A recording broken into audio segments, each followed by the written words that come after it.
ಇಲ್ಲಿವರೆಗೆ ನಾವು ಖನಿಜ ಭವನದಲ್ಲಿ ಬಾಡಿಗೆ ಮೇಲೆ ಇದ್ವಿ.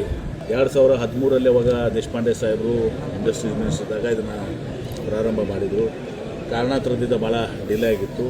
ಡಿಲೇ ಆದಮೇಲೆ ನಾನು ಬಂದು ಅದನ್ನೆಲ್ಲ ಕಾಂಟ್ರಾಕ್ಟರ್ ಸಮಸ್ಯೆ ಇನ್ನುಳಿದೆಲ್ಲ ಸಮಸ್ಯೆಗಳನ್ನ ಬಗೆಹರಿಸಿ ಅಷ್ಟು ಇಂಜಿನಿಯರ್ ಡೆಡಿಕೇಟ್ ಆಗಿ ಹಾಕಿ ಇದನ್ನು ನಾವು ಕಂಪ್ಲೀಟ್ ಮಾಡಿ ಇವತ್ತು ಇಂಥ ಒಂದು ಸುಸಜ್ಜಿತವಾದಂಥ ಒಂದು ಒಳ್ಳೆಯ ಬಿಲ್ಡಿಂಗ್ ಇವತ್ತು ದಿವಸ ನಮ್ಮ ಮುಂದಿದೆ.